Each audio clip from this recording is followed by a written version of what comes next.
আমার স্নেহের ছাত্রছাত্রীরা, আজকে আবার এই ইউনিট 4 রাষ্ট্রবিজ্ঞান বিষয় ইউনিট 4-এ আমরা যে ভারতের শাসন বিভাগ, ভারতের বিভিন্ন বিভাগের সে আলোচনার ক্ষেত্রে আমরা গতদিন আলোচনা করেছিলাম ভারতের শাসন বিভাগের যে রাজনৈতিক অংশের একজনের কথা, সেটা হচ্ছে রাষ্ট্রপতি। রাষ্ট্রপতি এবং উপরাষ্ট্রপতির আলোচনা আমরা গতদিন করেছিলাম এবং সেখানে আমরা একটা প্রশ্নও দিয়েছিলাম। 2-3টে প্রশ্ন ছিল, 6 নম্বরে একটা প্রশ্ন ছিল এবং 2 নম্বরে বলে 2-3টে তোমাদের প্রশ্ন দিয়েছিলাম। এবারে আজকে আমরা যে আলোচনা হচ্ছে, আমরা গতদিন বলেছিলাম, তোমরা মনে আছে কিনা জানি না, আমি তাও একটু আগের দিনের রিক্যাপিচুলেট করছি। আগের যে ক্লাসটা বলেছিলাম যে ভারতে সংসদীয় শাসন ব্যবস্থা প্রবর্তিত হয়েছে। ভারতে যে সংসদীয় শাসন ব্যবস্থা প্রবর্তন করা হয়েছে, সেই সংসদীয় শাসন ব্যবস্থার কিন্তু একটা প্রধান বৈশিষ্ট্য হলো দ্বৈত শাসকের অবস্থিতি। এবারে ভারতের যে সংসদীয় শাসন ব্যবস্থা, এটা কোথাকার অনুকরণে হয়েছে? না, গ্রেট ব্রিটেনের সংবিধানের অনুকরণে। এবারে প্রশ্ন আসতে পারে যে গ্রেট ব্রিটেনের কিরম ধরনের সংসদীয় শাসন ব্যবস্থা আছে? সেখানে তো রাজা রানী। হ্যাঁ, গ্রেট ব্রিটেনে সীমিত রাজতন্ত্র আছে। সেখানে রাজা রানী তারা হচ্ছেন নিয়মতান্ত্রিক শাসক, কিন্তু প্রধান শাসক হচ্ছেন প্রধানমন্ত্রী ও তার নেতৃত্বাধীন মন্ত্রী পরিষদ। ভারতের ক্ষেত্রে এরমই করা হয়েছে। ভারতের ক্ষেত্রে বলা হয়েছে যে ভারতে হচ্ছেন নিয়মতান্ত্রিক শাসক এবং ভারত রাষ্ট্রের প্রধান শাসক হচ্ছেন কিন্তু রাষ্ট্রপতি, কিন্তু প্রকৃত শাসক, যিনি প্রকৃত শাসন ব্যবস্থা দেখেন, তিনি হচ্ছেন প্রধানমন্ত্রী এবং তার নেতৃত্বাধীন মন্ত্রী পরিষদ। ভারতের প্রধানমন্ত্রী হচ্ছেন প্রকৃত শাসক। বস্তুত ভারতের শাসন ব্যবস্থা প্রধানমন্ত্রীকে নিয়েই আবর্তিত হয়।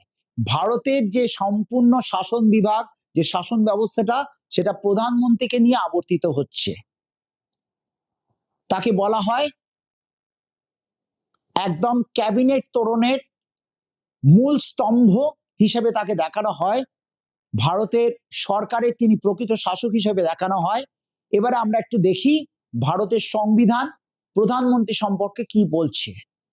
ভারতের সংবিধানে আমরা প্রধানমন্ত্রী সম্পর্কে আলোচনা যেটা পাচ্ছি, এই যে সংবিধান বইটা তোমরা দেখছো, এখানে আমরা আলোচনা পাচ্ছি আর্টিকেল 74, 74 নম্বর ধারা। সেখানে বলা হয়েছে কাউন্সিল অফ মিনিস্টার্স, তার হেডিং দেওয়া হয়েছে, বলা হচ্ছে council of ministers to aid and advise president. Council of ministers মানে মন্ত্রী পরিষদ, টু এড, এড মানে সাহায্য করা, আর অ্যাডভাইস, অ্যাডভাইস মানে পরামর্শ দেওয়া। কাকে পরামর্শ দিচ্ছে? রাষ্ট্রপতিকে। সেখানে ক্লজ 1-এ বলা হয়েছে দেয়ার শ্যাল বি এ, একটু ভালো করে মন দিয়ে শোনো, there shall be a council of ministers with prime minister at the head to aid and advise the president, who shall in the exercise of his functions act in accordance with such advice. তাহলে কি তার বাংলাটা দাঁড়ালো? There shall be a council of ministers, একটা মন্ত্রী পরিষদ থাকবে যেটা with the prime minister at the head, যার প্রধান হচ্ছেন প্রাইম মিনিস্টার, প্রধানমন্ত্রী, to aid and advise the president, তিনি আমাদের ভারতের রাষ্ট্রপতিকে সাহায্য করবেন, সহায়তা করবেন এবং পরামর্শ দেবেন। হু shall in exercise of his functions act in accordance with such advice, যিনি এই অ্যাডভাইস নিয়ে, এই পরামর্শ নিয়ে তিনি তার কাজ করবেন এবং অ্যাকর্ডিং টু দ্য কনস্টিটিউশন, এবং কনস্টিটিউশন সংবিধান অনুসারে তিনি কাজটা করবেন।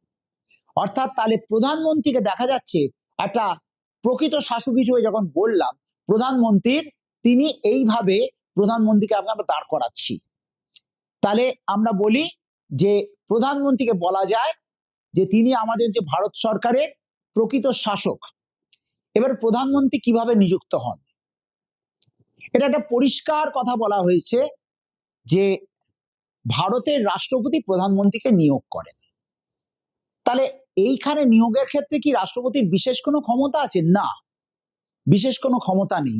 দেখা যাক ভারতের যে লোকসভার নির্বাচন হয়, লোকসভার নির্বাচন হয় বিভিন্ন রাজ্য থেকে সবাই একসঙ্গে লোকসভায় নির্বাচনে করে, এবং লোকসভার কত আমরা পড়েছি সদস্য 552 জন সর্বাধিক, তার মধ্যে নির্বাচিত সদস্য হচ্ছেন 530 জন। এই 530 জন সদস্যের মধ্যে আমরা বর্তমানে দেখতে পাচ্ছি 552 জায়গায় 545 জন সদস্য আছে। এই 545 জন সদস্যের মধ্যে এরা কিন্তু যারা উঠলেন তার মধ্যে সংখ্যাগরিষ্ঠ যে সদস্য, অর্থাৎ লোকসভায় নিরঙ্কুশ সংখ্যাগরিষ্ঠ দলের লোকসভা নির্বাচনে জয়ী নিরঙ্কুশ সংখ্যাগরিষ্ঠ দলের নেতা বা নেত্রীকে রাষ্ট্রপতি প্রধানমন্ত্রী হিসাবে নিযুক্ত করেন। এটা একদম সেই বলা যায় একটা প্রথা হয়ে এসছে, এবং এটাই হয়।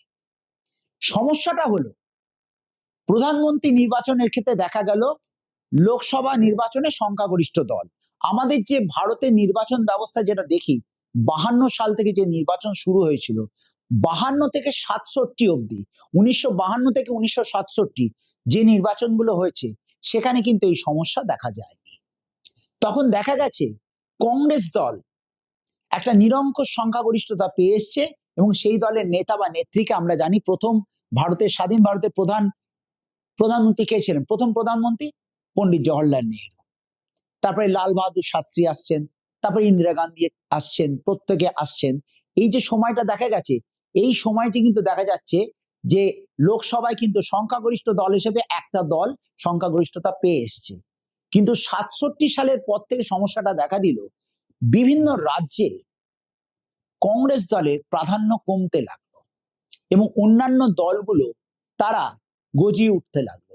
এই অন্যান্য দলগুলো গজিয়ে ওঠার ফলেই দেখা গেল বিভিন্ন রাজ্যের যে বিধানসভায় সেখানে কিন্তু সংখ্যাগরিষ্ঠতা কংগ্রেস হারাতে শুরু করে, এবং পরবর্তীকালে যেটা দেখা যায় আরো পরের দিকে সেখানে একক সংখ্যাগরিষ্ঠতা পেতে, এবং 80-র দশকে আমরা দেখেছি এটা খুব বেশি রকম এসছে, 77-80-র সময় একক সংখ্যাগরিষ্ঠতার থেকে কংগ্রেস হারাচ্ছে, কংগ্রেস সংখ্যাগরিষ্ঠতা হারিয়ে ফেলেছে, একটা দল হারাচ্ছে। এই একক সংখ্যাগরিষ্ঠতা হারালে কি হচ্ছে না, পার্লামেন্টটা হয়ে যাচ্ছে ত্রিশঙ্কু, যেটাকে বলা হয় হাং পার্লামেন্ট। তোমাদের প্রশ্ন দিতে পারি যে হাং পার্লামেন্ট কাকে বলে, বা ত্রিশঙ্কু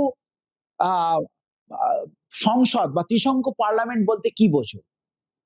ত্রিশঙ্কু পার্লামেন্ট কাকে বলে না, ত্রিশঙ্কু পার্লামেন্ট হচ্ছে যেখানে লোকসভায় সংখ্যাগরিষ্ঠ দল, লোকসভায় কোনো দলই নিরঙ্কুশ সংখ্যাগরিষ্ঠতা পেল না, যে একটা অদ্ভুত অবস্থা, ভারসাম্যহীনতা অবস্থা আসে, সেটাকে বলা হয় হাং পার্লামেন্ট বা ত্রিশঙ্কু লোকসভা। এই ত্রিশঙ্কু মন্ত্রিসভা, ত্রিশঙ্কু পার্লামেন্ট, এইখানে কিন্তু প্রধানমন্ত্রী নিয়োগের বিষয়টা রাষ্ট্রপতির একদম পরিষ্কার পার্সোনাল চয়েস এসে যায়। সেখানে রাষ্ট্রপতি তার নিজস্ব বিচক্ষণতা দিয়ে প্রধানমন্ত্রীকে তিনি কাকে নেতা বা নেত্রীকে তিনি প্রধানমন্ত্রী করেন। অর্থাৎ এছাড়া কিন্তু রাষ্ট্রপতি এখানে একদম যা প্রথাগত গত সেটাকেই তাকে করে। দেখো ব্রিটেনেও যেতে দেখা যায় যে রাজা বা রানী প্রধানমন্ত্রী তাকেই করে সেখানে যে সংখ্যাগরিষ্ঠতা পেয়েছে। ব্রিটেনের সঙ্গে আমাদের তফাৎটা কোথায়? তফাৎটা দু জায়গায়। একটা হচ্ছে ব্রিটেনে রাজা বা রানী তিনি যাকে করছেন, অর্থাৎ যাকে প্রধানমন্ত্রী করছেন, তিনি একটা এককেন্দ্রিক রাষ্ট্র। ব্রিটেন কিন্তু এককেন্দ্রিক রাষ্ট্র, অর্থাৎ ব্রিটেনে যুক্তরাষ্ট্র নেই, ভারত কিন্তু যুক্তরাষ্ট্র, যেখানে একটা কেন্দ্রীয় সরকার, বিভিন্ন রাজ্য সরকার আছে। কিন্তু ব্রিটেনে সেটা নেই, ব্রিটেনে একটা এককেন্দ্রিক ব্যবস্থা। সেখানে রাষ্ট্রপতি, সেখানে রাজা বা রানী তিনি প্রধানমন্ত্রীকে নিয়ে এলেন, এবং ব্রিটেনে হচ্ছে দ্বিদলীয় ব্যবস্থা। এখন বর্তমানে একটা তৃতীয় দল এসছে নিউ লিবারাল বলে, নিও লিবারাল, অর্থাৎ কনজারভেটিভ, লিবারাল আর নিউ লিবারাল। একটা ছিল কনজারভেটিভ পার্টি, একটা লেবার পার্টি ছিল। কনজারভেটিভ পার্টি রক্ষণশীল দল, এবং লেবার পার্টি হচ্ছে শ্রমিক দল, আর তার সঙ্গে হচ্ছে নতুন একটা হচ্ছে নিও লিবারাল, নয়া উদারবাদী দল। কিন্তু ভারতে দেখা যাচ্ছে বহুদলীয় ব্যবস্থা, সেখানে কিন্তু অনেক দল নির্বাচনে অংশগ্রহণ করে। সেই অনেক দলের অনেক প্রতিনিধির মধ্যে থেকে কিন্তু একজন সংখ্যাগরিষ্ঠতা পায় একটা দল, সেই সংখ্যাগরিষ্ঠ দলের নেতা বা নেত্রীকে কিন্তু রাষ্ট্রপতি প্রধানমন্ত্রী হিসেবে নির্বাচন করে।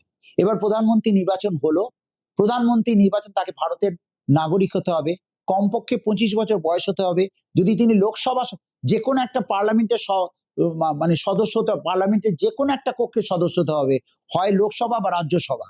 লোকসভার সদস্য হলে তাকে কমপক্ষে 25 বছর, রাজ্যসভার সদস্য হলে 30 বছর বয়স হতে হবে। এখন দেখা যায় যে প্রধানমন্ত্রী, অনেক সময় দেখা যায় প্রধানমন্ত্রী কোনো সবারই সদস্য নন, তিনি হঠাৎ দল থেকে তাকে মনোনয়ন দেওয়া হয়েছে, তিনি চলে এসেছেন। সেখানে আমাদের একটা কনস্টিটিউশনে বলা হয়েছে যে প্রধানমন্ত্রী নিয়োগ হওয়ার 6 মাসের মধ্যে তাকে যে কোনো একটা সভায় সদস্য পদ নিতে হয়। সেখানে খুব সুবিধা হচ্ছে রাজ্যসভায় সদস্য পদ তিনি নিতে পারেন, রাজ্যসভায় সদস্য হতে পারেন। এবারে তিনি যখন রাজ্যসভার সদস্য হচ্ছেন বা যে কোনো সভার সদস্য হলেন, যাই হলেন, প্রধানমন্ত্রী নিযুক্ত হলেন, কত বছরের জন্য নিযুক্ত থাকতে পারেন? প্রধানমন্ত্রীর তার হচ্ছে যেরকম লোকসভা নির্বাচন 5 বছর অন্তর হয়, সেরকম প্রধানমন্ত্রী 5 বছরের জন্য নির্বাচিত হন। 5 বছরের জন্য প্রধানমন্ত্রী নির্বাচিত হন। এর মধ্যে যদি মন্ত্রিসভা অনাস্থা আসে, মন্ত্রিসভা যদি পার্লামেন্টে আস্থা হারিয়ে ফেলে, তাহলে মন্ত্রিসভা ভেঙে গেলে, রাষ্ট্রপতি মন্ত্রিসভা ভেঙে দিলে, তখন আবার প্রধানমন্ত্রী নির্বাচন বিষয়টা আসে। সেখানে অন্তর্বর্তী প্রধানমন্ত্রী কেউ আসতে পারেন বা নতুন করে নির্বাচন হতে হবে। সাধারণভাবে কিন্তু প্রধানমন্ত্রীর কার্যকাল হচ্ছে 5 বছর।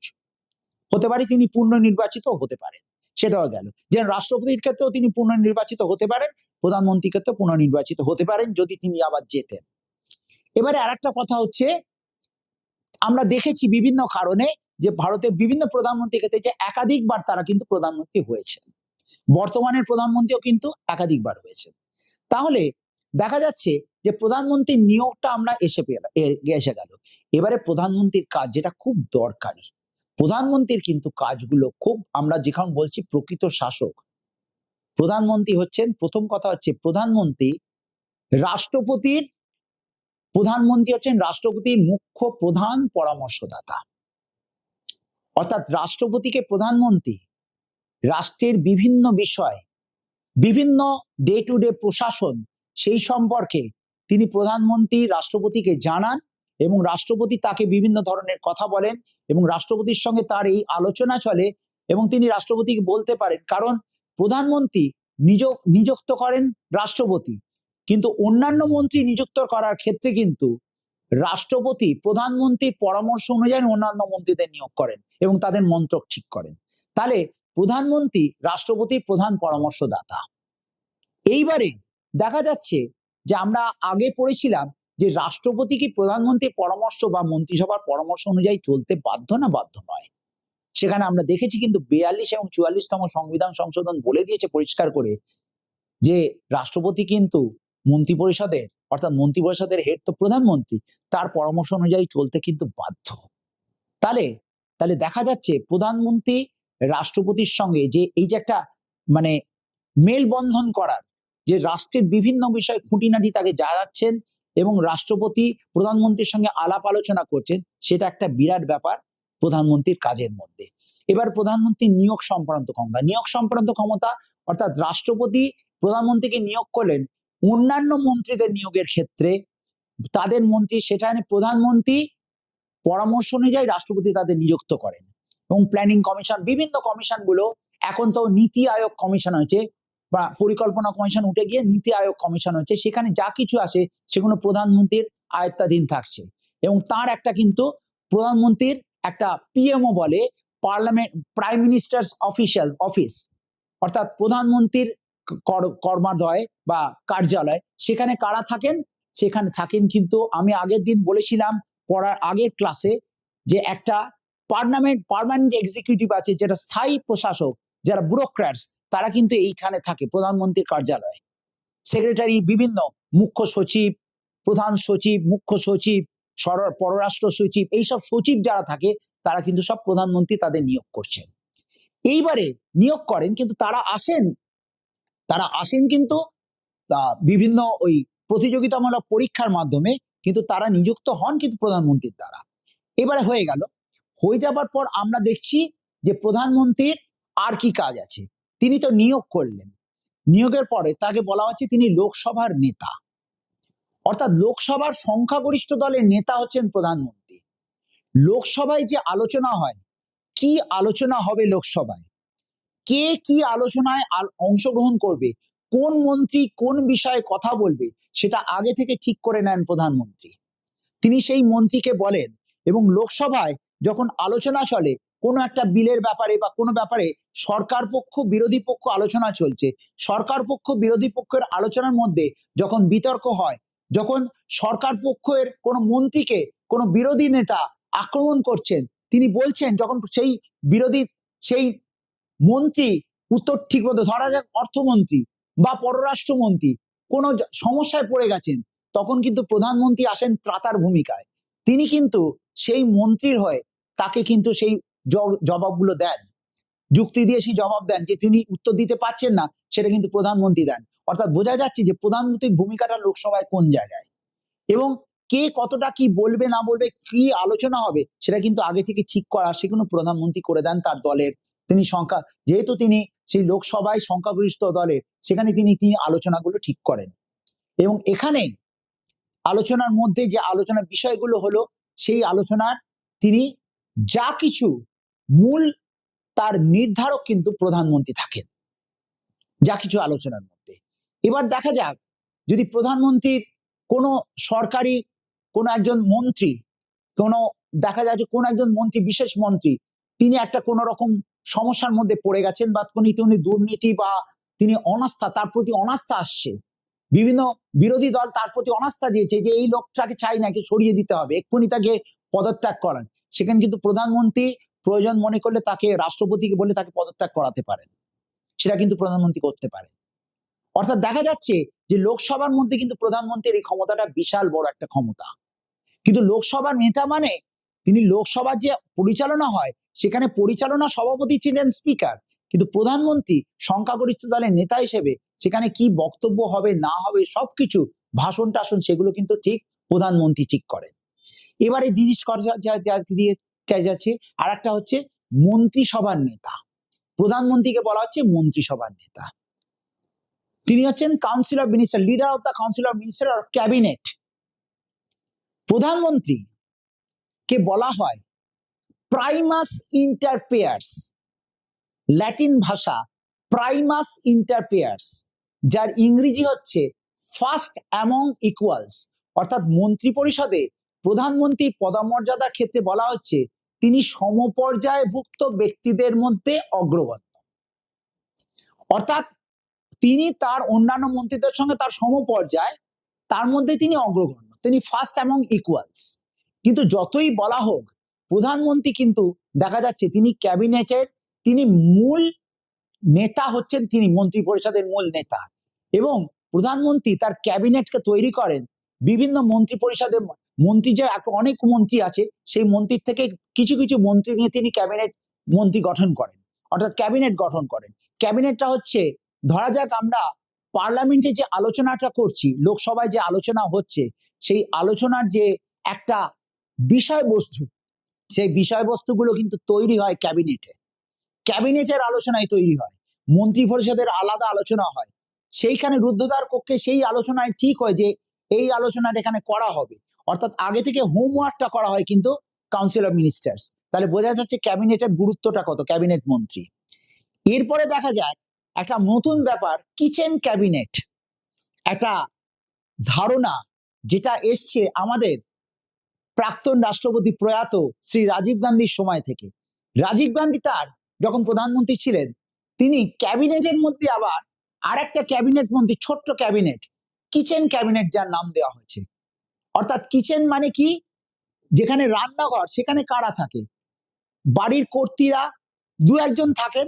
অর্থাৎ সেই জন্য ক্যাবিনেটের মধ্যে যারা সব থেকে গুরুত্বপূর্ণ ব্যক্তি, প্রধানমন্ত্রী, কারা কারা, প্রধানমন্ত্রী, অর্থমন্ত্রী, পররাষ্ট্রমন্ত্রী, প্রতিরক্ষামন্ত্রী আর স্বরাষ্ট্রমন্ত্রী। এই স্বরাষ্ট্র, প্রতিরক্ষা, বিদেশমন্ত্রী, অর্থমন্ত্রী এবং প্রধানমন্ত্রীকে নিয়ে তৈরি হয় কিচেন ক্যাবিনেট। এই কিচেন ক্যাবিনেটই কিন্তু এই তৈরি করা, প্রধানমন্ত্রী ক্যাবিনেটের মধ্যে একটা ক্যাবিনেট করেন, সেই জন্য তাকে বলা হয় যে তিনি ক্যাবিনেটের শীর্ষ নেতা প্রধানমন্ত্রী। আবার প্রধানমন্ত্রী কি, প্রধানমন্ত্রী হচ্ছেন দলের নেতা হিসেবে তার কাজ কি, সংখ্যাগরিষ্ঠ দলের নেতা হিসেবে তার কাজ কি, তিনি শাসক দল যে শাসন করছে, সংখ্যাগরিষ্ঠ দলের নেতা হিসেবে প্রধানমন্ত্রী তার নিজের দলের শৃঙ্খলা পার্লামেন্টের অভ্যন্তর এবং বাইরে রাখার দায়িত্ব সম্পূর্ণভাবে প্রধানমন্ত্রীর। কোনো যদি দলের মধ্যে কোনো মন্ত্রী বা কোনো সদস্য যদি কোনো উপদলীয় বা কোনো রকম সংঘাত বাঁধায়, তাকে কিন্তু প্রধানমন্ত্রী দল থেকে বহিষ্কার করতে পারেন এবং তিনি দল থেকে তাড়িয়ে দিতে পারেন, তাকে সাসপেন্ড করতে পারেন, সাসপেনশন দিতে পারেন, সেটা প্রধানমন্ত্রী করতে পারেন। প্রধানমন্ত্রীকে বলা হয় আন্তর্জাতিক ক্ষেত্রে, প্রধানমন্ত্রীকে বলা হয় ভারতীয় অর্থনীতির পরিচালক। এটা সুন্দর বলেছেন এস.এল. সিকরি। গতদিন আলোচনা করেছেন এস.এল. সিকরি, সংবিধান বিশেষজ্ঞ। তিনি বলেছেন ম্যানেজার অফ ইন্ডিয়ান ইকোনমি। ভারতের অর্থনীতি তো অর্থমন্ত্রী দেখছেন, কিন্তু ভারতের অর্থনীতির যে ব্যবস্থা, সেই অর্থ ব্যবস্থার পুরো কিভাবে পরিচালনা হবে না হবে সেইটার আলোচনা কিন্তু প্রধানমন্ত্রীর সঙ্গে তাদের চলে। আমরা একটু পেছনে যদি ফিরে যাই, আমরা যদি আসল ভারতের রাজনীতির চালচিত্রটা দেখি, রাজনীতির প্রেক্ষাপটটা দেখি, তাহলে দেখব 1990-এর দশকে একটা বিশাল ব্যবস্থা হয়েছিল। তোমাদের জন্মের অনেক আগে, আমরা তখন পড়াশুনো করি, তখন দেখেছি 90-এর দশকে একটা জিনিস এসেছিল, মুক্ত অর্থনীতি, ফ্রি ইকোনমি। ভারতকে বলা হয় মিশ্র অর্থনীতি, সেখান থেকে মুক্ত অর্থনীতি এলো। মিশ্র অর্থনীতি থেকে মুক্ত অর্থনীতি, যেখানে সরকারি ক্ষেত্র বেসরকারি ক্ষেত্র থাকবে, সরকারি ক্ষেত্রর বেশি ক্ষমতা থাকবে, সেখানে মুক্ত অর্থনীতি, অর্থাৎ বিদেশকে খুলে দেওয়া হচ্ছে ভারতকে, তারা বিনিয়োগ করতে পারে, সেইটা এনেছিলেন। কিন্তু সেই সময় তৎকালীন প্রধানমন্ত্রী ছিলেন পি.ভি. নরসিমহা রাও এবং অর্থমন্ত্রী ছিলেন ডক্টর মনমোহন সিং। তিনি এনেছিলেন এই মুক্ত অর্থনীতি। এই যে অর্থনীতির পরিচালক, এই যে অর্থ ব্যবস্থার হঠাৎ একটা চেঞ্জ হয়, সেই যে লিপসের পরে, সেই উল্লম্ফনের পরে ভারতে যে বর্তমানকালে, যে আমরা গতদিন আগের ক্লাসে পড়েছেন, তার দুটো আগের ক্লাসে, গ্লোবালাইজেশন, ভারতে যে বিশ্বায়ন, এই বিশ্বায়নের কিন্তু পথপ্রদর্শক হয়ে দুজন, একজন হচ্ছেন প্রধানমন্ত্রী, প্রাক্তন প্রধানমন্ত্রী প্রয়াত, দুজনেই প্রয়াত, প্রাক্তন প্রধানমন্ত্রী পি.ভি. নরসিমহা রাও এবং এবং ডক্টর মনমোহন সিং। এরা দুজন কিন্তু মুক্ত অর্থনীতি এনে এই বিশ্বায়ন ব্যবস্থাটাকে ভারতের সঙ্গে পরিচয় করেছিলেন এরা দুজন। তাহলে দেখা যাচ্ছে ভারতের অর্থনীতির মুখ্য পরিচালক হচ্ছেন প্রধানমন্ত্রী। তারপরে দেখা যায় প্রধানমন্ত্রী জাতির নেতা। আন্তর্জাতিক ক্ষেত্রে প্রধানমন্ত্রীর একটা ভূমিকা আছে। আন্তর্জাতিক ক্ষেত্রে প্রধানমন্ত্রীর ভূমিকা কি? যে আন্তর্জাতিক ক্ষেত্রে কোন রাষ্ট্রদূত কোথায় যাবে, কে যাবে না আসবে, তাদের কে আসছে অতীত থেকে, সেইটা সব ঠিক করা করছেন প্রধানমন্ত্রী। রাষ্ট্রদূতকে পাঠানো, বিদেশি কোনো রাষ্ট্রদূতকে এখানে আহ্বান করতে, তাদের সাদর আহ্বান জানানো, সেগুলো প্রধানমন্ত্রীর কাজ। এবং প্রধানমন্ত্রীকে বলা হচ্ছে জাতির নেতা। তিনি হচ্ছেন জাতির নেতা। অর্থাৎ যখন ভারত সরকার, আমরা বলি ভারতের সরকার কিছু বলছে, সরকার কিছু বলছে, মানে প্রধানমন্ত্রী যা বলছেন সেটাই হচ্ছে সরকারের বক্তব্য। অর্থাৎ প্রধানমন্ত্রীর বক্তব্যটাই ধরে নেওয়া হচ্ছে সরকারের বক্তব্য। যেটা আমরা পাশাপাশি দেখতে পাই, যদি রাজ্যের ক্ষেত্রে আসি, আমরা একটু কম্পারেটিভ, যদি তুলনামূলক আলোচনা করি, যেরকম তুলনামূলক আলোচনা করলে আমরা যদি রাজ্যকে দেখি, রাজ্য হচ্ছে কেন্দ্রীয় সরকারের ঠিক একটা ছোট্ট ক্ষুদ্র সংস্করণ। সেখানে রাষ্ট্রপতির জায়গায় রাজ্যপালকে বসিয়ে দেবো, আর প্রধানমন্ত্রীর জায়গায় মুখ্যমন্ত্রীকে বসাবো, প্রধানমন্ত্রীর জায়গায় মুখ্যমন্ত্রীকে বসিয়ে দিলাম। অর্থাৎ রাজ্যের ক্ষেত্রেও এরকম প্রকৃত শাসক হচ্ছেন মুখ্যমন্ত্রী। সেরাম প্রধানমন্ত্রী যেরকম যা কিছু ভারত সরকার যেটা বলছে জানবো, সেটা প্রধানমন্ত্রী বলছেন। এবং দেশ সংকটের সময়, দেশ যখন সংকট হয়, তখন দেশবাসী কিন্তু প্রধানমন্ত্রীকেই বলে করেন আমাদের রক্ষাকর্তা, আমাদের ত্রাতা। যে আমি প্রধানমন্ত্রীর দিকেই তাকিয়ে আছি আমরা, যে উনি যেটা বলবেন সেটাই ভারত করবে। অর্থাৎ ভারত যদি কোনো রাষ্ট্রের দ্বারা আক্রান্ত হয়, হঠাৎ কোনো রাষ্ট্রের দ্বারা আক্রান্ত হয়, ভারত কি ব্যবস্থা নেবে না নেবে, আমরা তাকিয়ে থাকি প্রধানমন্ত্রী কি বলছেন, প্রধানমন্ত্রীর ভাষণের ওপর, প্রধানমন্ত্রীর বক্তৃতার ওপর, বাণীর ওপর আমরা দাঁড়িয়ে থাকি। তাহলে এই যে ব্যাপারটা, প্রধানমন্ত্রীর একটা বিশাল ক্ষমতা দেখছি ভারতের ক্ষেত্রে। এবং এই ক্ষমতার ক্ষেত্রে আমরা বলতে পারি তার পদমর্যাদা আলোচনা করব এর প্রেক্ষিতে আলোচনা করতে গেলে আমরা প্রধানমন্ত্রীকে কিভাবে আমরা পর্যবসিত করব, প্রধানমন্ত্রীকে কিভাবে প্রতিষ্ঠিত করব, সেই প্রতিষ্ঠার ক্ষেত্রে আমরা দেখব ভারতের প্রধানমন্ত্রীর যে বিভিন্ন প্রধানমন্ত্রীর কার্যাবলী, প্রথম প্রধানমন্ত্রী দেখা যাচ্ছে পণ্ডিত জওহরলাল নেহরু থেকে শুরু করে বর্তমান প্রধানমন্ত্রী আমাদের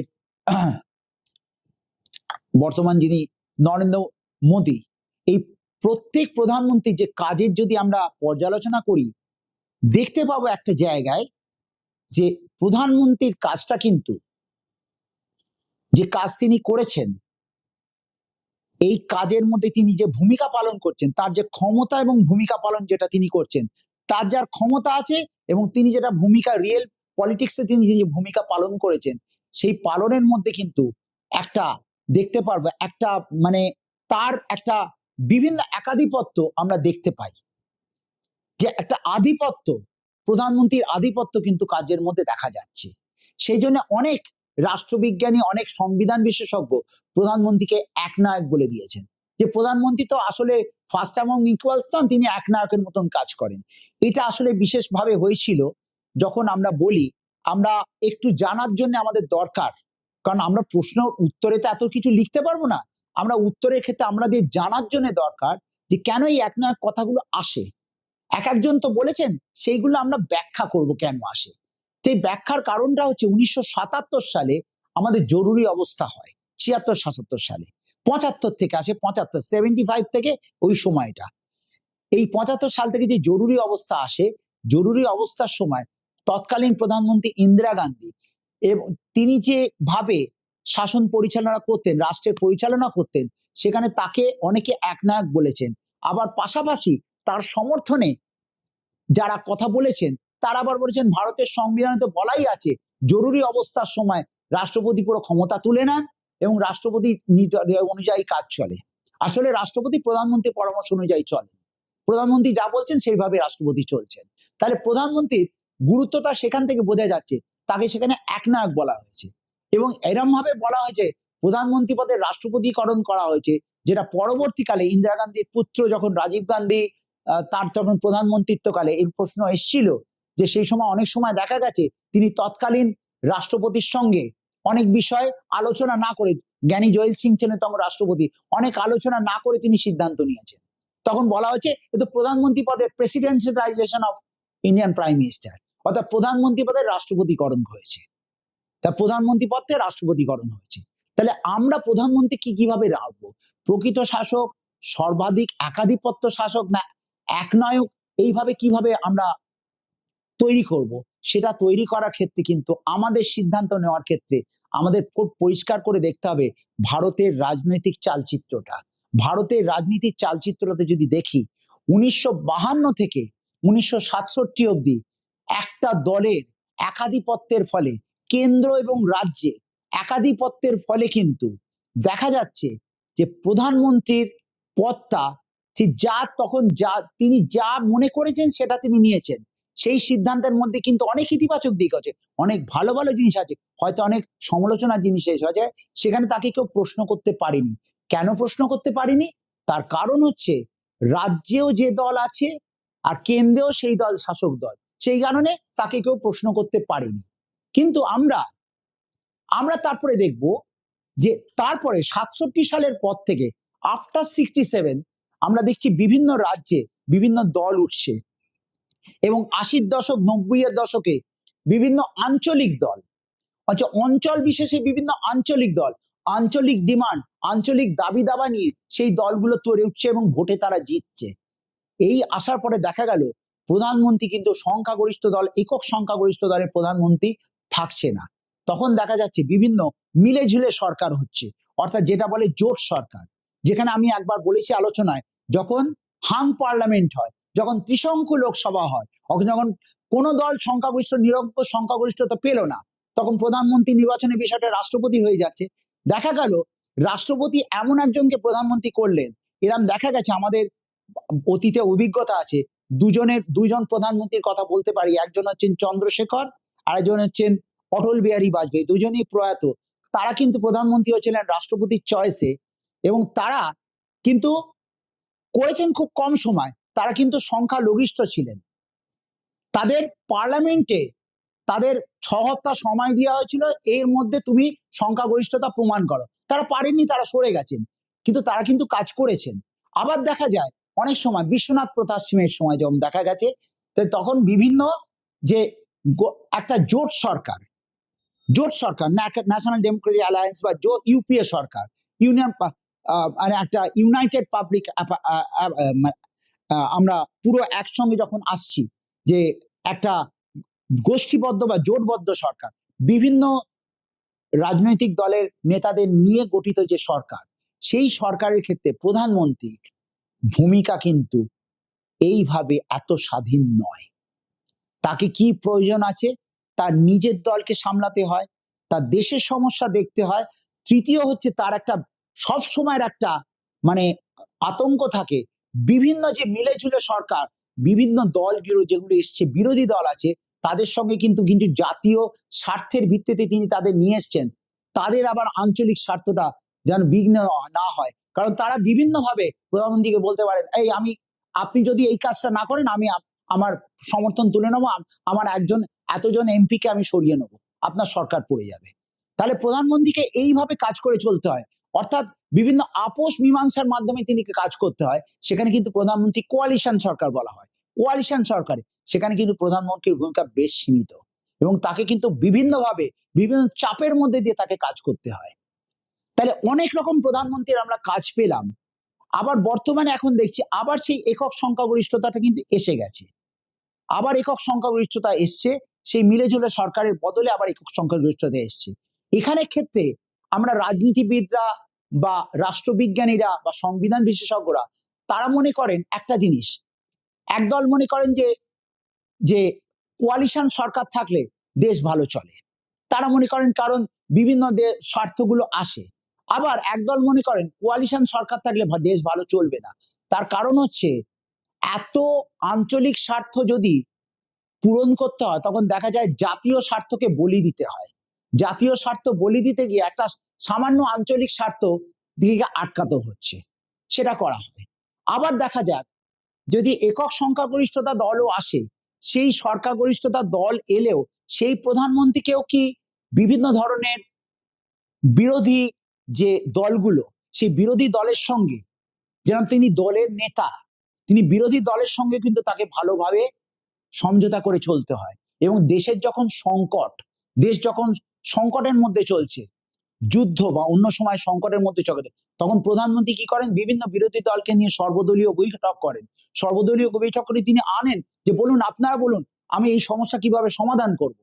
এটা থেকে করতে হয়, কারণ না করলে তিনি পুরো দেশের তিনি মানে ভাবমূর্তি, তিনি দেশের তাদের মানুষের বক্তব্যটা, তিনি মানুষের বক্তব্য কি করে পাচ্ছেন।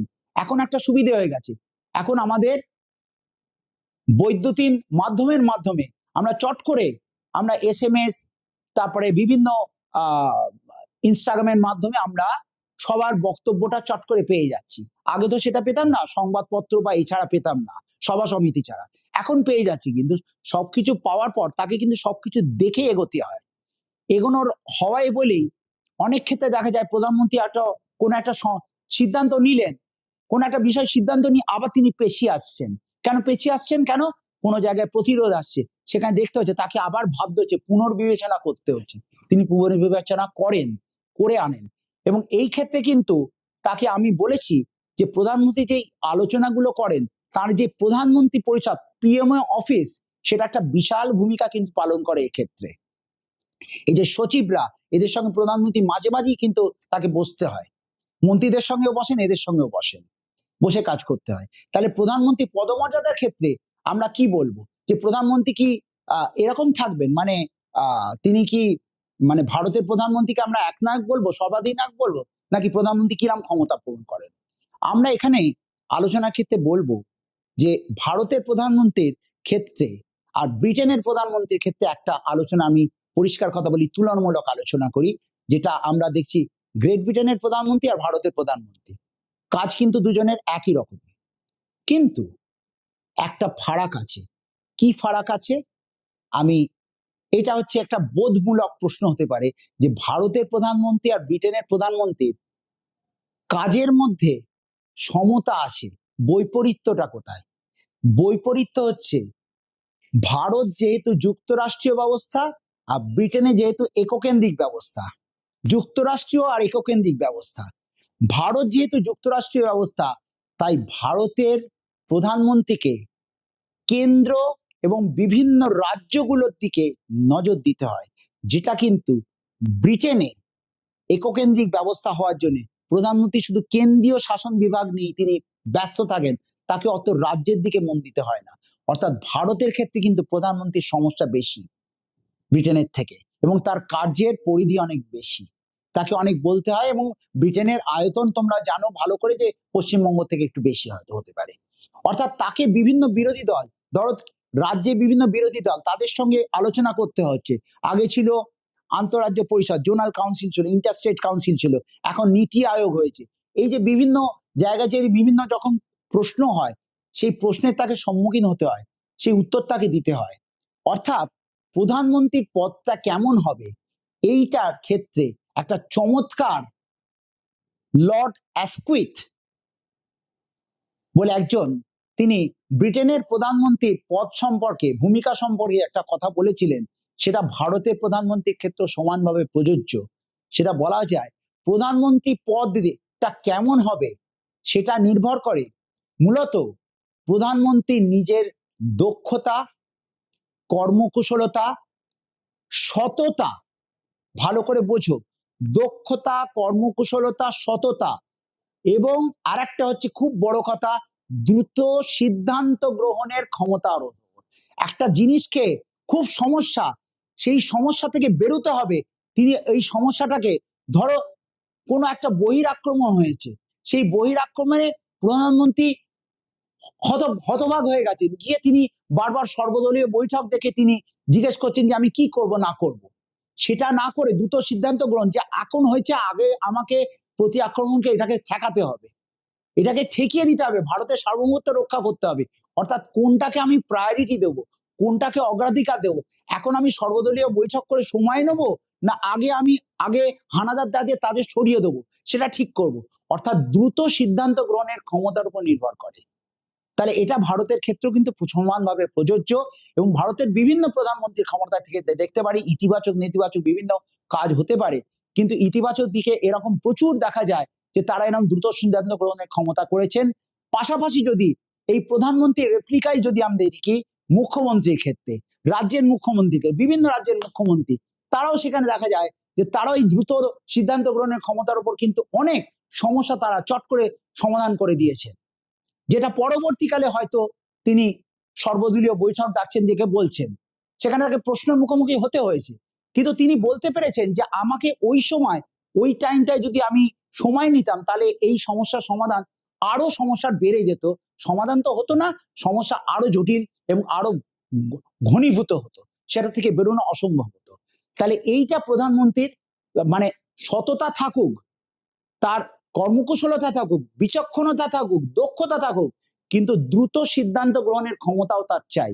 সিদ্ধান্ত গ্রহণের ক্ষেত্রে কিন্তু তার দোটানা করলে চলবে না, প্রধানমন্ত্রী যেই হন তাকে কিন্তু সিদ্ধান্ত গ্রহণের মধ্যে কিন্তু একটা একটা মানে দৃঢ় নিতে হবে এবং দ্রুত নিতে হবে, সেটা তার প্রধানমন্ত্রীর ক্ষমতার হবে, তাকে নিতে হবে এটা।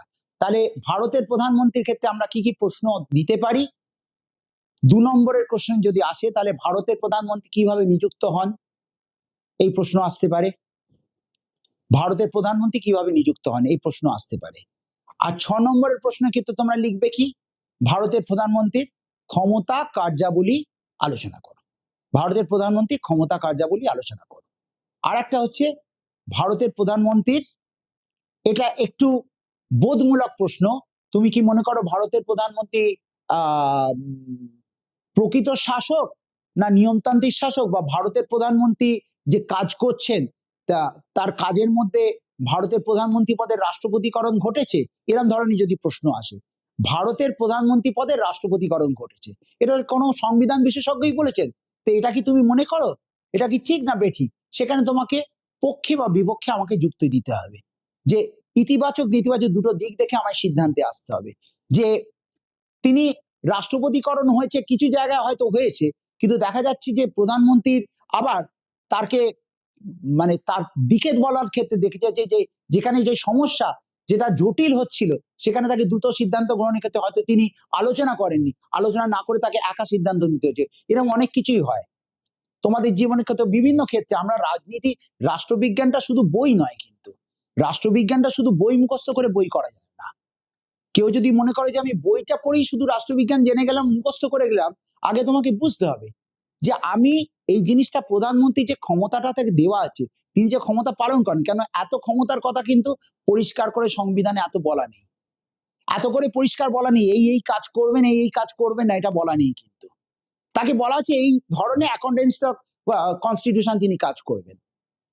সেক্ষেত্রে প্রধানমন্ত্রী কিভাবে তার কাজ করবেন সেটা কিন্তু ভীষণভাবে নির্ভর করে এই অ্যাসকুইথের যে মন্তব্য সেখান থেকে। তাহলে আমরা আমাদের আলোচনার মাধ্যমে ভারতের প্রধানমন্ত্রী, তার আগের দিন রাষ্ট্রপতির যে দুটো মানে ক্ষমতার আলোচনা পেলাম, সেখানে একজন নিয়মতান্ত্রিক শাসককে পেয়েছি, একজন প্রকৃত শাসককে পেয়েছি। এবারে আমাদের পরবর্তী যে আলোচনাগুলো থাকবে সেই আলোচনায় আসবে যে আমরা একটুখানি সামান্য, আমি রাজনৈতিক যে দিকটা যখন বলছি তখন অরাজনৈতিক দিকটাও একটু আলোচনা করা উচিত।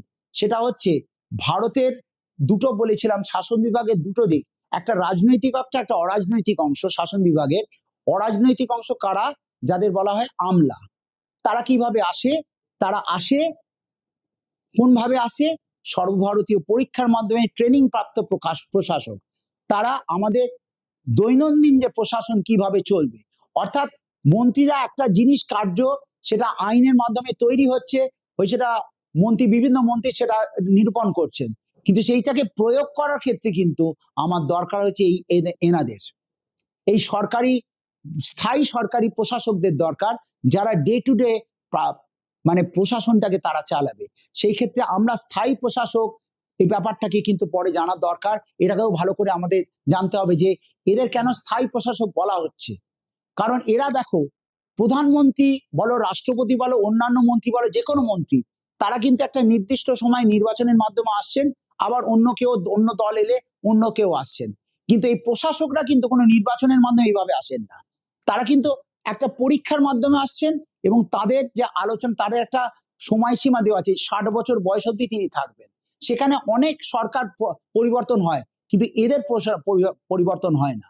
এবারে একটা সমস্যা হচ্ছে যে প্রশাসক, এই আমলার সঙ্গে মন্ত্রীদের একটা সম্পর্কের ব্যাপার থাকে, যে বিভিন্ন কাজের ক্ষেত্রে এই দুজনের মধ্যে সমন্বয় যদি না হয়, তাহলে কিন্তু কাজ ঠিক মতন নীতি রূপায়ণ হবে না।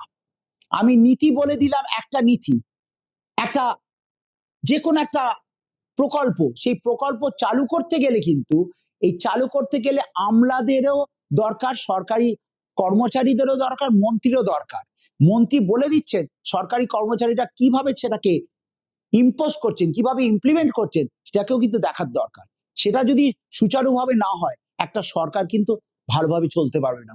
এবং গণতান্ত্রিক সরকার, ভারতে যেহেতু গণতান্ত্রিক সরকার আছে, গণতান্ত্রিক সরকার চলার ক্ষেত্রে কিন্তু আমরা দেখছি যে একদিকে মন্ত্রী এবং একদিকে আমলা, এই দুজনের মধ্যে একটা সহযোগিতার মাধ্যমে যে সরকার চলবে, সেই সরকারই কিন্তু সর্বোত্তম সরকার। মানে একজন কথা বলছেন আরেকজন চলছে, এইভাবে হয় না। যেটা আমরা দেখতে গেছি যে 90-এর দশকে আমরা যখন দেখেছি আন্তর্জাতিক সম্পর্কের ক্ষেত্রে যে কোল্ড ওয়ার যখন শেষ হয়ে গেল, শেষ হচ্ছে কি রকম, যে সোভিয়েত ইউনিয়ন, সোভিয়েত সমাজতন্ত্রের পতন। যে সমাজতন্ত্রের পতন কেন হলো? কারণ সেখানে আমলাতান্ত্রিকতা বেড়ে গেছিল। অর্থাৎ সেখানে আর মন্ত্রীরা কথা বলছে না, শাসক দল কোনো কথা, সেখানে আমলারাই চালাচ্ছে। সেটা আবার ভুল, সেটা সেটা গন্ডগোল হয়ে যাবে। কারণ তারা তো জনগণের পালস বুঝতে গেলে, জনগণের দাবি দাবা বুঝতে গেলে, সেখানে মন্ত্রী বিভিন্ন তারা বিভিন্ন ভাষণে, তাদের বিভিন্ন বক্তৃতার মাধ্যমে, বিভিন্ন জায়গায় জনগণের সঙ্গে মেশার মাধ্যমে, তারা পাবলিক রিলেশনের মাধ্যমে তারা জানতে পারছেন। সেই জানার সঙ্গে সঙ্গে ঠিক করে কার্যরূপায়ণ, এই দুটো কিন্তু দরকার না হলে একটা গণতান্ত্রিক সরকার, একটা গণতান্ত্রিক প্রশাসন, গণতান্ত্রিক কাঠামো এবং ভারতের মতন একটা সুবৃহৎ গণতান্ত্রিক কাঠামো চলতে পারে না। তাহলে ভারতের গণতান্ত্রিক কাঠামো চলার জন্য যেরাম দরকার দিক, আমাদের দ্বৈত শাসন আছে, যেরাম নিয়মতান্ত্রিক শাসক, প্রকৃত শাসক, রাষ্ট্রপতি, প্রধানমন্ত্রীর একটা দুজনের কার্যক্ষমতা, দুজনের কার্যক্ষেত্রকে ঠিক মতন দ্বিখণ্ডিত করে এবং সহযোগিতার মাধ্যমে একটা সহযোগিতা চাই, সেরকম তার সঙ্গে সঙ্গে চাই অরাজনৈতিক অংশ, শাসন বিভাগের অরাজনৈতিক অংশ এবং রাজনৈতিক অংশের মধ্যে একটা সহযোগিতা, একটু সহমর্মিতা, এই দুজনের মধ্যে পারস্পরিক বন্ধুত্বের মধ্যে এবং পারস্পরিক আলাপ আলোচনার মাধ্যমে যে নীতি প্রণয়ন, সেটার খুব দরকার একটা সুস্থ গণতান্ত্রিক শাসন চালানোর পক্ষে। এবং তোমরা এখন একটা জিনিস খুব ভালো রকম পাও, শাসন বা গভর্নেন্স, গভর্নমেন্টের কথা বলা নয়, গভর্নেন্স বলা হয়। গভর্নেন্স কেন বলা হয়? শাসন বলছে, যার বাংলা বলছে শাসন, গভর্নমেন্ট বলে শাসন ব্যবস্থা, বলছে শাসন। গভর্নেন্সটা কি? ই গভর্নেন্স বলে দিচ্ছে। অর্থাৎ যে কোনো জিনিস এখন কম্পিউটারাইজ, এখন বৈদ্যুতিন মাধ্যমের মাধ্যমে কি হয়ে গেছে, যে কোনো জিনিস আর কোনো ঘোষণা করে মানে আলাদা করে এইখানে এইটা পাওয়া যাবে ওখানে ওটা পাওয়া যাবে না। একদম সত্যি সত্যি তোমার হাতে, তোমাদের হাতে, তোমাদের যেরকম ধরো আমাদের রাজ্যের ক্ষেত্রেই দেখো বিভিন্ন যে প্রকল্পগুলো দেখা যায়, ধরো বিভিন্ন আমাদের দেখতে পাচ্ছি যে কন্যাশ্রী প্রকল্প, তারপরে দেখা যাচ্ছে যে সবুজ সাথী প্রকল্প, তারপরে দেখা যাচ্ছে তরুণের স্বপ্ন। এই যে বিভিন্ন প্রকল্পগুলো, এগুলো হচ্ছে গভর্নেন্স, ই গভর্নেন্সের মাধ্যমে বিভিন্ন, এর মাধ্যমে একদম সোজাসুজি ব্যাংকে সোজা টাকা চলে যাচ্ছে এবং তোমরা ওইভাবে সেই সুযোগ সুবিধাগুলো পাচ্ছ। এটা কিন্তু একদম পুরোপুরি হয়ে যাচ্ছে যে মন্ত্রী এবং আমলাদের মধ্যে একটা পারস্পরিক আলাপ আলোচনার মাধ্যমে আমরা এটা পাচ্ছি। তাহলে এইটা একটা সুন্দর উদাহরণ আমরা দেখতে পারি। আবার পাশাপাশি বিভিন্ন ধরনের, ধরো তোমরা পরবর্তীকালে আরো চ্যাপ্টার আছে, যখন পরিবেশবাদী আন্দোলন তোমরা পড়বে, পরিবেশবাদী আন্দোলনে তোমাদের পড়তে হবে নর্মদা আন্দোলন কিংবা তোমাদের চিপকো আন্দোলন পড়তে হবে। হ্যাঁ, আর বর্তমানকালে হচ্ছে দেখা যাচ্ছে যে আরবল্লির ওপর একটা কথাবার্তা চলছে, বিভিন্ন আজকাল বিষয় হচ্ছে। অর্থাৎ দেখা যাচ্ছে যে জনমতকে উপেক্ষা করে কিন্তু কোনো জিনিস চলে না। অর্থাৎ জনমতকেও কিন্তু নিতে হবে, পাবলিক ওপিনিয়ন, অর্থাৎ জনমতকে আমি গ্রহণ করছি, সেই গ্রহণ করার ক্ষেত্রে জনমতের ব্যাপারটা, জনমতের পালসটা বোঝার ক্ষেত্রে কিন্তু মন্ত্রী, রাজনৈতিক অংশ দরকার।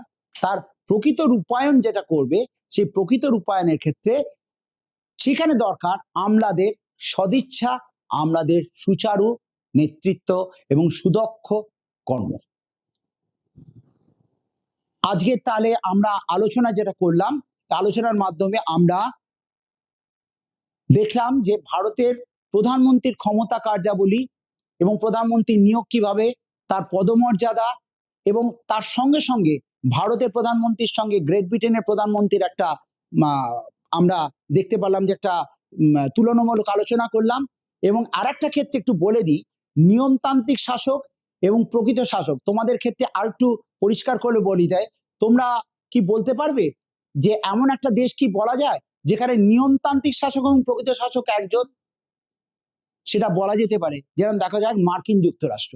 মার্কিন যুক্তরাষ্ট্রের রাষ্ট্রপতি কিন্তু একদিকে নিয়মতান্ত্রিক শাসক, একদিকে প্রধান শাসক।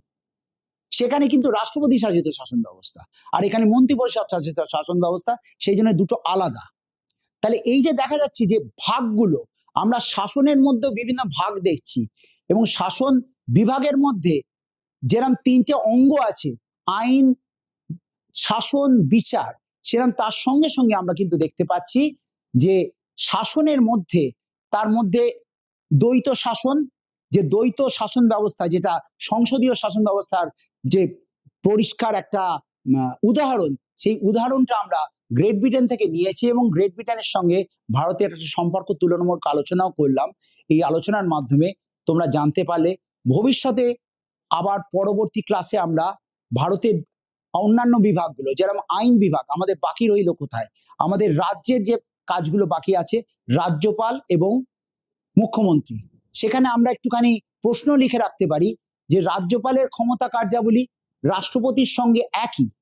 যদি আমরা দেখি রাজ্যের যদি দেখি এবং কেন্দ্রের যদি দেখি, বলছি রাজ্যটা বলছি কেন্দ্রের ছোট জায়গা, তাহলে কেন্দ্রের হচ্ছে রাষ্ট্রপতি যে কাজটা করছেন রাজ্যের রাজ্যপাল, কিন্তু একটা তফাৎ আছে, রাজ্যের রাজ্যপাল কিন্তু নির্বাচিত ব্যক্তি নন, তিনি হচ্ছেন মনোনীত ব্যক্তি, তাকে মনোনয়নের মাধ্যমে তাকে মনোনীত পদ দেওয়া হয়েছে, এবং এটা ব্রিটিশ আমল থেকে আছে রাজ্যপাল পদটা। গভর্নর ছিল, গভর্নর জেনারেল থেকে গভর্নর এসছে, সেই গভর্নরের কিন্তু কাজটা অলমোস্ট রাষ্ট্রপতির মতন, কিন্তু রাজ্যপাল আবার রাষ্ট্রপতির মতন কিন্তু এরকম তার জরুরি অবস্থার ক্ষমতা নেই, তার একটা আছে, তার রাজ্যপালের একটা স্বেচ্ছাধীন ক্ষমতা আছে, সেটা স্পেশাল, তার একটা ক্ষমতা থাকে। কিন্তু তার রাজ্যপালের ক্ষেত্রটা হচ্ছে ওই মোটামুটি রাজ্যের যে শাসন তিনি ওই মুখ্যমন্ত্রীর মাধ্যমে জানতে পারছেন। আবার মুখ্যমন্ত্রীর কাজটা কি? মুখ্যমন্ত্রীর কাজটা ঠিক প্রধানমন্ত্রী যে কাজগুলো করেন সেই কাজেরই রাজ্যে এই কাজটা তাকে করতে হয় একভাবে। অর্থাৎ তিনি সেখানে রাজ্যপালের সঙ্গে মুখ্যমন্ত্রী যেখানে হলো, সেখানে মুখ্যমন্ত্রীর ক্ষমতা কার্যাবলী বলতে গেলে দেখা যাবে তিনি রাজ্যপালের প্রধান পরামর্শদাতা, তিনি রাজ্যের যে সংখ্যাগরিষ্ঠ দলের নেতা, আবার রাজ্যের যে বিধানসভা সেই বিধানসভার তিনি নেতা, বিধানসভার সংখ্যাগরিষ্ঠ দলের নেতা হিসেবে তিনি বিধানসভায় সবাই কাজ করেন, কি কাজ হবে না হবে কি কাজ করে ঠিক করছেন মুখ্যমন্ত্রী এই কাজ। তারপরে মুখ্যমন্ত্রী রাজ্যের জনগণের তিনি মানে অভিভাবক হিসেবে কাজ করেন এবং রাজ্যের জনগণের রাজ্যের জনমত তারা তাকিয়ে থাকে মুখ্যমন্ত্রীর দিকে। আজকে যে কোনো সরকার মানে রাজ্য সরকার, তারা রাজ্য সরকার রাজ্যের মুখ্যমন্ত্রীর দিকে তাকিয়েছে, রাজ্যপালের দিকে নয়। কিন্তু মুখ্যমন্ত্রী কি বলছেন সেটাই হচ্ছে রাজ্য সরকারের কথা। কেন্দ্রীয় সরকার মানে প্রধানমন্ত্রী কি বলছেন, ভারত সরকার কি বলছে, প্রধানমন্ত্রী কি বলছেন।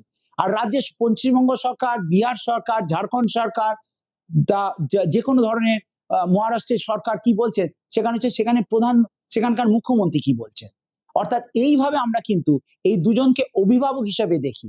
তাহলে আমাদের সুন্দর একটা ভারতের যে উদারনৈতিক গণতান্ত্রিক একটা কাঠামো, সেই কাঠামোর দেখো সংবিধানে যে বিন্যাস আছে সেই বিন্যাসটা কিন্তু আমরা পরিষ্কার রকম দেখতে পাচ্ছি। এবারে কার্যাবলীর ক্ষেত্রে বিভিন্ন তার কার্য যদি আমরা পর্যালোচনা করি, পর্যালোচনার মধ্যে বিভিন্ন তাদের ভূমিকার পালনের ক্ষেত্রে বিভিন্নতা দেখতে পারি। কিন্তু আমাদের যে ভারত সরকারের যে সংবিধানের যে বৈশিষ্ট্য উদারনৈতিক গণতান্ত্রিক ধারা, এটা কিন্তু প্রত্যেকটা জায়গায় আমরা দেখতে পাই। তাহলে এই বলে আজকে আমার আজকের আলোচনা সমাপ্তি করছি। তোমরা সকলে ভালো থাকো এবং তোমরা খুব মনোযোগ দিয়ে এইগুলো পড়ো, কারণ এই প্রশ্নগুলো কিন্তু এইখানে শাসন বিভাগ থেকে কিন্তু গুরুত্বপূর্ণভাবে প্রশ্ন আসবে। আজকে তোমাদের এই বলে আমি আলোচনা শেষ করলাম।